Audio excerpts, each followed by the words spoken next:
ব্রহ্ম যে কি মুখে বলা যায় না। সব জিনিস উচ্ছিষ্ট হয়ে গেছে।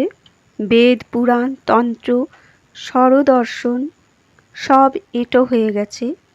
মুখে পড়া হয়েছে, মুখে উচ্চারণ হয়েছে, তাই এঁটো হয়েছে। কিন্তু একটি জিনিস কেবল উচ্ছিষ্ট হয় নাই, সে জিনিসটি ব্রহ্ম। ব্রহ্ম যে কি আজ পর্যন্ত কেহ মুখে বলতে পারে নাই। শ্রীরামকৃষ্ণ বলছেন, এক বাপের দুটি ছেলে। ব্রহ্মবিদ্যা শিখবার জন্য ছেলে দুটিকে বাপ আচার্যের হাতে দিলেন। কয়েক বৎসর পরে তারা গুরুগৃহে থেকে ফিরে এলেন। এসে বাপকে প্রণাম করলে। বাপের ইচ্ছা দেখেন এদের ব্রহ্মজ্ঞান কিরূপ হয়েছে। বড় ছেলেকে জিজ্ঞাসা করলেন, বাপ, তুমি তো সব পড়েছ, ব্রহ্ম কিরূপ বলো দেখি। বড় ছেলেটি বেদ থেকে নানা শ্লোক বলে বলে ব্রহ্মের স্বরূপ বুঝাতে লাগল। বাপ চুপ করে রইলেন। যখন ছোট ছেলেকে জিজ্ঞাসা করলেন, সে হেঁট মুখে চুপ করে রইল, মুখে কোনো কথা নাই। বাপ তখন প্রসন্ন হয়ে ছোট ছেলেকে বললেন, বাপু, তুমি একটু বুঝেছ, ব্রহ্ম যে কি মুখে বলা যায় না। মানুষ মনে করে আমরা তাকে জেনে ফেলেছি। একটা পিঁপড়ে চিনির পাহাড়ে গিয়েছিল। এক দানা খেয়ে পেট ভরে গেল, আর এক দানা মুখে করে বাসায় যেতে লাগলো। যাবার সময় ভাবছে, এবার এসে সব পাহাড়টি লয়ে যাব। ক্ষুদ্র জীবেরা এইসব মনে করে, জানে না ব্রহ্ম বাক্য মনের অতীত। যে যত বড়ই হোক না কেন, তাকে কি জানবে? শুকদেবাদি না হয় ডেউ পিঁপড়ে, চিনির ৮-১০টা দানা না হয় মুখে করুক। তবে বেদে পুরাণে যা বলেছে সে কি রকম বলা জানো? একজন সাগর দেখে এলে কেউ যদি জিজ্ঞাসা করে, কেমন দেখলে? সে লোক মুখ হাঁ করে বলে, ও কি দেখলুম, কি হিল্লোল কল্লোল। ব্রহ্মের কথাও সেই রকম। বেদে আছে তিনি আনন্দস্বরূপ সচ্চিদানন্দ। শুকদেবাদি এই ব্রহ্মসাগর তটে দাঁড়িয়ে দর্শন স্পর্শন করেছিলেন। একমতে আছে তাঁরা এ সাগরে নামেন নাই। এ সাগরে নামলে আর ফিরবার জো নাই। সমাধিস্থ হলে ব্রহ্মজ্ঞান হয়, ব্রহ্ম দর্শন হয়। সে অবস্থায় বিচার একেবারে বন্ধ হয়ে যায়, মানুষ চুপ হয়ে যায়। ব্রহ্ম কি বস্তু মুখে বলবার শক্তি থাকে না। শ্রীরামকৃষ্ণ বলছেন, যতক্ষণ মৌমাছি ফুলে না বসে ততক্ষণ ভন ভন করে। ফুলে বসে মধু পান করতে আরম্ভ করলে চুপ হয়ে যায়। মধু পান করবার পর মাতাল হয়ে আবার কখনো কখনো গুনগুন করে।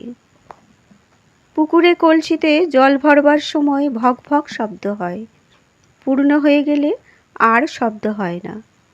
তবে আর এক কলসিতে যদি ঢালাঢালি হয় তাহলে আবার শব্দ হয়। তিনি বলছেন, ঋষিদের ব্রহ্মজ্ঞান হয়েছিল। বিষয়বুদ্ধির লেশ মাত্র থাকলে এই ব্রহ্মজ্ঞান হয় না। ঋষিরা কত খাটত, সকালবেলা আশ্রম থেকে চলে যেত, একলা সমস্ত দিন ধ্যান চিন্তা করত, রাত্রে আশ্রমে ফিরে এসে কিছু ফলমূল খেত।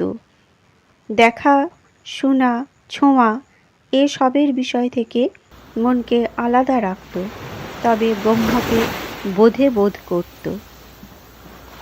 কলিতে অন্নগত প্রাণ, দেহবুদ্ধি যায় না, এ অবস্থায় সোহং বলা ভালো নয়।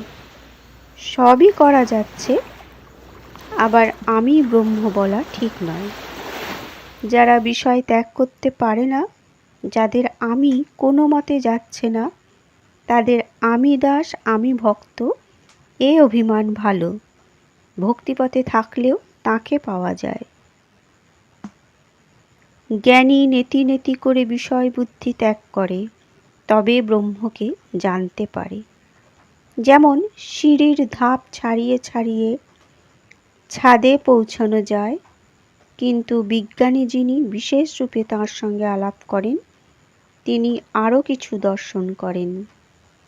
তিনি দেখেন ছাদ যে জিনিসে তৈয়ারি, সেই ইট চুন সুরকিতেই সিঁড়িও তৈয়ারি। নেতি নেতি করে যাকে ব্রহ্ম বলে বোধ হয়েছে, তিনি জীবজগৎ হয়েছেন। বিজ্ঞানী দেখে যিনি নির্গুণ, তিনি সগুণ। জ্ঞানীর পথও পথ, জ্ঞান ভক্তির পথও পথ, আবার ভক্তির পথও পথ। জ্ঞানযোগ সত্য, ভক্তিপথও সত্য। সব পথ দিয়ে তাঁর কাছে যাওয়া যায়। তিনি যতক্ষণ আমি রেখে দেন, ততক্ষণ ভক্তিপথে সোজা। বিজ্ঞানী দেখে ব্রহ্ম অটল, নিষ্ক্রিয়, সুমেরুবৎ। এই জগৎ সংসার তাঁর শত রজ তম 3 গুণে হয়েছে। তিনি নির্লিপ্ত।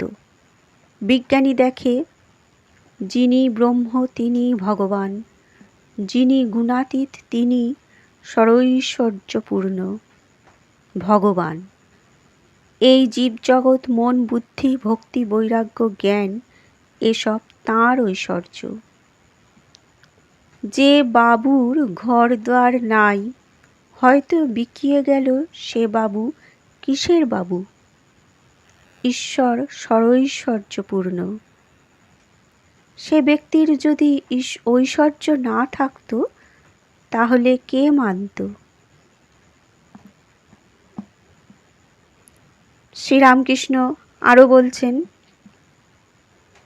তিনি বিভুরূপে সর্বভূতে আছেন, পিঁপড়েতে পর্যন্ত, কিন্তু শক্তি বিশেষ।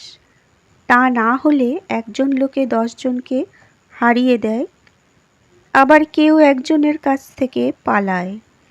আর তা না হলে তোমাকেই বা সবাই মানে কেন? তিনি বিদ্যাসাগর মহাশয়ের প্রতি একথা বলেছেন।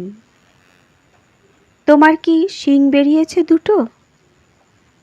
তোমার দয়া তোমার বিদ্যা আছে অন্যের চেয়ে, তাই তোমাকে লোকে মানে, দেখতে আসে।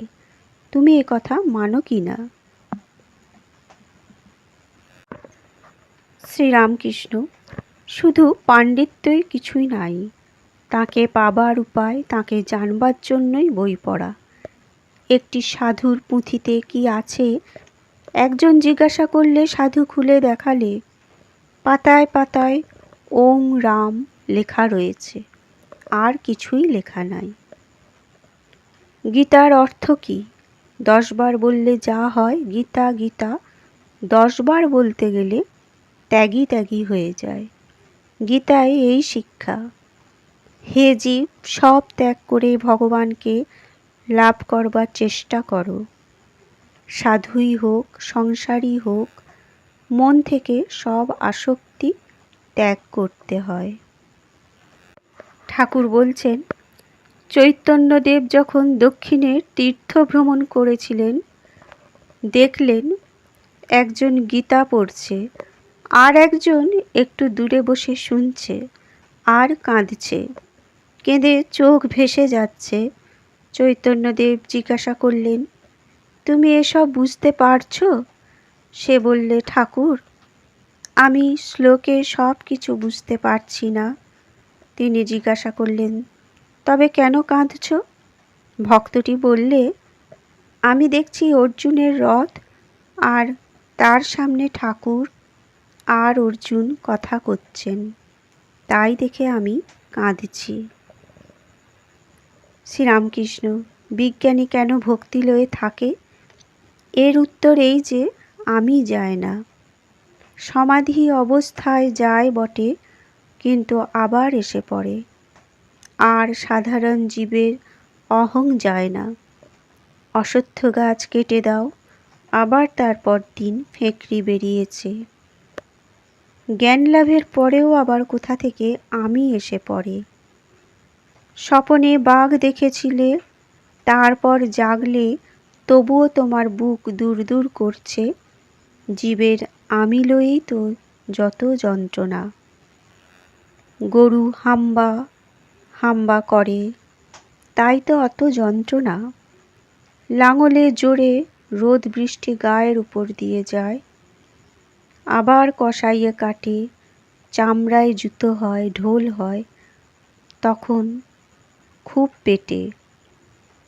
তবুও নিস্তার নাই, শেষে নাড়ি ভুঁড়ি থেকে তাঁত তৈয়ার হয়। সেই তাঁতে ধুনুরির যন্ত্র হয়, তখন আর আমি বলে থাকে না, তখন আর আমি বলে না, তখন বলে তুহু তুহু, অর্থাৎ তুমি তুমি। যখন তুমি তুমি বলে তখন নিস্তার। হে ঈশ্বর, আমি দাস, তুমি প্রভু, আমি ছেলে, তুমি মা।